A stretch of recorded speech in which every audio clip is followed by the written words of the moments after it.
उधर कोलकाता रेप और मर्डर मामले में पीड़ित डॉक्टर के परिवार ने आरजीकर मेडिकल कॉलेज को कटघरे में खड़ा किया। न्यूज 18 इंडिया से बाखास बातचीत में पीड़िता के माता पिता ने अस्पताल पर कई गंभीर आरोप लगाए हैं। सुप्रीम कोर्ट भी पूरे मामले में अस्पताल के लापरवाही बरतने की बात कह चुका है।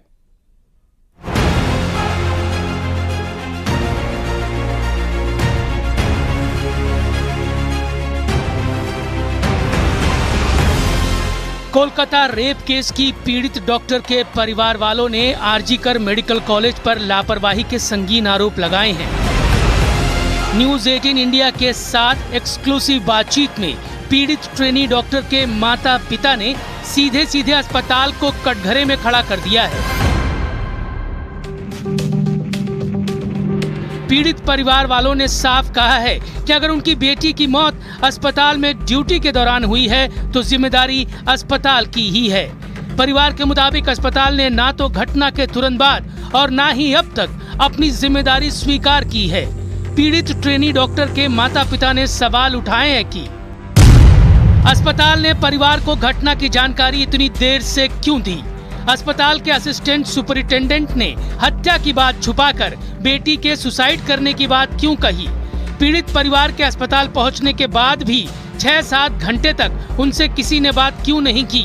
अस्पताल में इतनी बड़ी घटना घट जाने के बाद भी कॉलेज के प्रिंसिपल ने परिवार से बात क्यों नहीं की। पीड़ित परिवार के मुताबिक अस्पताल प्रशासन के कामकाज में कुछ गड़बड़ियां पहले से थीं और घटना के बाद अस्पताल प्रशासन की भूमिका ने इस बात को पुख्ता कर दिया है। पहले से तो हमको अस्पताल के जो डिपार्टमेंट जो है जिसका पास मेरा लड़की को भेजा था वो ऑन ड्यूटी में था। एक ऑन ड्यूटी में एक जो लड़का हो या लड़की जिसपे काम करता है, जैसे हमारा अंदर 3-4 आदमी काम करता है, उसका जो जिम्मेदारी है वो तो मेरा ही है ना जी। कोई दुर्घटना घट जाए तो मेरा हमको ऊपर जिम्मेदारी पड़ेगा।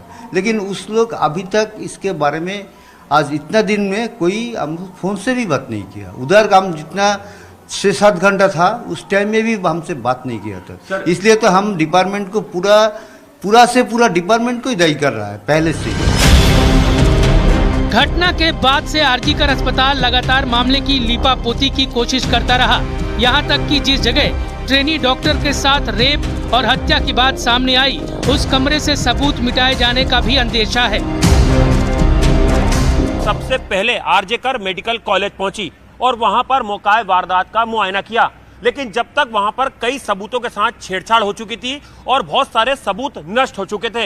यही वजह है कि सीबीआई की टीम करीबन 12 बार से ज्यादा मौका वारदात का मुआयना कर चुकी है। इसके अलावा अस्पताल का हर एक कोना खंगाला जा रहा है, 3D मैपिंग तक की जा रही है। इसके अलावा अस्पताल की छत पर भी सीबीआई की टीमें लगातार मुआयना कर रही हैं। सीबीआई को शक है कि मौका वारदात से या तो सबूतों को नष्ट किया गया है या सबूतों के साथ छेड़छाड़ हुई है।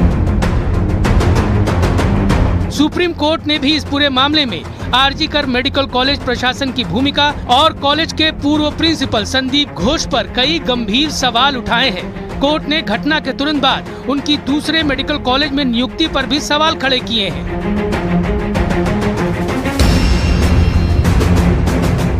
What was the principal doing? Why did he not, why was this kind of inaction on the part, first an attempt to pass this off as a suicide instead of a murder? I'm sorry, Mother, that's not correct. Not recording, not registering an FIR till late in the evening. Third, the body itself is handed over to the parents sometime in the evening for cremation.